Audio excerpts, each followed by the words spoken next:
Okay, I'm going to try to do this as fast as possible. This is the E12. This is the Cayin C5. You can see the difference in size right there. I got to compare these because most people that are considering to go to this one already have this one. Volume is adjusted here. You can pay attention to the dot. It's not super accurate, but you know, it works. This one has a volume where it's got the number in there that you can see. It's in a champagne. I thought last night it was black, but it was my eyes. But I think this is a bad choice. You need contrast. If this is going to be any value to me, I need to be able to see the number, and I can't. So that was a bad choice. This, when I got it, came with this mini USB, and plug it into here, and then I got a long regular USB, so I can plug this into my computer, or if you got like an iPad or something, you can plug it right into the wall, which is what I do. So the day I got this, I was up and running. I was charging it immediately. Comes with 4 of these rubber, which matches the black, and what I thought was not a great cable, so I bought another one. But I'm ready to go. This one came with this, which is a mini to mini. So I plug this in, and then I got this. So I'm not going to rant anymore, but this really annoyed me because I had to use the FiO E12's plug. Thank God it works, so that I could use this, because this is much more likely to be had, and plug this in your computer or into a wall adapter.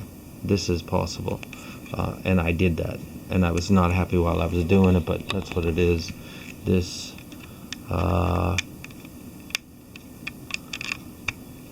this is less user friendly, and this is a more expensive amp, so I was expecting more. So this is pretty useless. This, as soon as I got it, which is the one that came with the Cayin, was immediately noticeably thinner than the one that comes with the E12. I'm not a cable roller, and I don't believe in it a lot, but at a certain level, it's got to be a certain thickness. Seriously, I mean, these might be the same gauge and the same wrap of wire, but different thickness, or just for durability's sake. I'll never use this one that came with this one.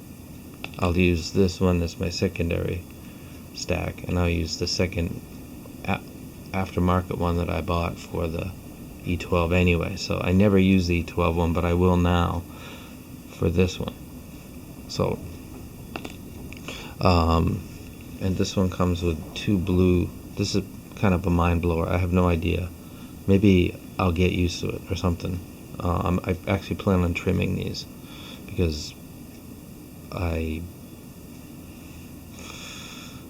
don't know what to say. I'm trying to be quick. So you've got a plastic protector over the front. Not sure why or what or anything like that, but they talk about the Japanese whatever this is called, pentometer or whatever. It doesn't do a lot of good if you can't see it, and you can't see it, I guess, which sucks. This is supposed to be able to see stuff on close-up. No, not gonna have it. Okay, trust me when I say that this this number is about the same color as the edge of the wheel, so it's like a champagne on a creamy white, not a white, but a creamy white. So being able to see where you are is very, very difficult. So I use around the neck strap, so this is going to be a mental adjustment for me. The switches are not recessed. It's got a high and low gain.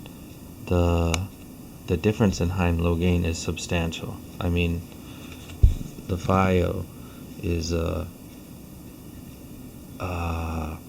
this bass boost switch on sometimes gets in the way, because if you've got rubber, if you got the rubber around, you can sometimes pull this switch. So I kind of like that they've got these recessed ones over here, which are the gain and the crossfeed. I don't know why crossfeed is recessed and bass isn't.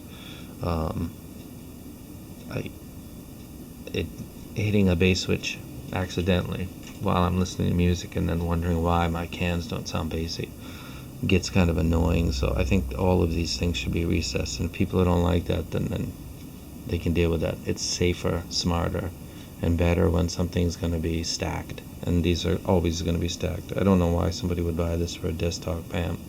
They have bigger ones that are more powerful. These are for headphones. So this one, these are not recessed. You can see them sticking out. So when I use these, which I'm not, God, I hope I don't have to use the blue, these might get moved. Now, for my bass heads, which are who I'm talking to, the bass switch is substantial. It matches the chart the way that it says it does. It's got power. This is rated at 880 at 320 or at 32 ohms, and this is rated at 800, I believe. If I didn't know that, I would think that it was flipped, because this sounds more powerful, and the bass is more powerful. It's wider, and it bleeds into the early mids a little bit, but that's an EQ issue, and anybody who's a bass head, or anybody that I'm talking to in this video uses an EQ or knows how to use it if they have to, so I can deal with that. I can sculpt bass. I can't make it though. So if something doesn't have bass, then I'm pretty much done. If it's got it, I can tone it, trim it, and so this gives me lots of bass. So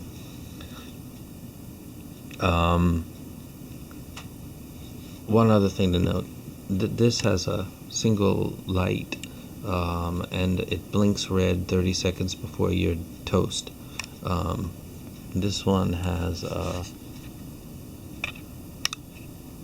3 LEDs, and when I was doing my bass test, which is, maybe I'll link it into the video, it started to blink the first light, because bass tests are really heavy on pull and juice. So this is nice. I really do like this. I was really negative on this last night because I was pissed about the whole cable thing, but this will grow on me. Quality wise, this is a brick that you could kill somebody with, and literally, seriously, this is a brick with a knob. This needs a little more care.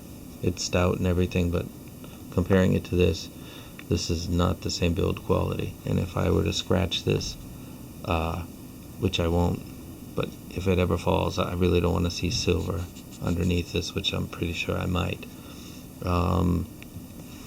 So as it stands now, what I'm going to end up doing is I'm going to use the Cayin, and I'm going to stack the X5. These come with nice little footers too, by the way. These are clear, and the ones that came on the FiO they're black, they're fine. So this is going to be the X5's kit, which means the bottom strap which would be about here, or I'm gonna block the screen. It's gonna cover half of the top knobs. I'm sorry, it's gonna cover virtually all of the top knob. So I have to cut this rubber because that will not work. But this will be about how it is. So I need these to be not messed with. So in that sense, this is going to be good, because if this is the bottom and this is the top, then I can easily do this. And the bottom strap will be below the screen, and it will be below the volume. But I gotta trim the strap or get something different. That's not a British flag, by the way. That's a Hawaiian state flag. No idea why they got that symbol. My students always ask me, "Are you from England?" And I feel quite insulted. No, I was born in Boston, and we kicked the English out of America. And I'm from Hawaii, so that's a Hawaiian flag. Way off topic. So this will be my hi-ish kit. And then the original OG Gangster version was the Cayin iAudio 10, which will be stacked back again with its E12, which was what the bass head thread was built on. So I'm just going back to Cali, pretty much. Maybe I'll do the blues with this one, and I'll do these straps with this one, because they're thinner and maybe it'll work out better. Do I recommend the Cayin? Amps are for power, and it sounds more powerful. I don't care what the spec sheet says. This is another kind of myth, but busting. I don't know in cans that are showing me that one's more powerful than the other, except my ESZs, which eat amp, and the SC like this better. And this has a wider sound, which is really weird, because I hate when people talk about amps, because amps are simply signal boosters. But this does something that the E12 doesn't. The E12 is compact and dark. I don't mean dark, it's a compact. It matches, hip-hop music very well, because it doesn't feel very wide. This, on the other hand, feels very wide, and it feels like it's got depth, which is kind of weird. I have no idea how they did that, whether that's just a lucky thing, but it does that. It's pretty impressive. Would I recommend it? Ladies and gentlemen, this is the new official recommendation for the Extreme Bass Head on HeadFi. We got 200,000 views, and we got a lot of people that watch what we do. So if you watch this video and you're wondering, so okay buddy, what are you saying? I'm saying that if you buy this E12, you're going to get the same bass impact that you got, and that you can see in the videos that we built the thread upon. If you want to get a little more, and by a little more I mean the bass impact is slightly better and it's more controlled. I don't know why, but it is. It shakes the drivers more than it feels like it's shaking the diaphragm, which is makes you feel nervous about your cans, because there's a lot of activity going on inside that cup. But they're built good and it's tight, so I can't not recommend the most powerful portable unit. Warts and all, this is the new bass head standard, and this is the one that you do before you move up. So I'm in a happier mood. I wreck it. It's good.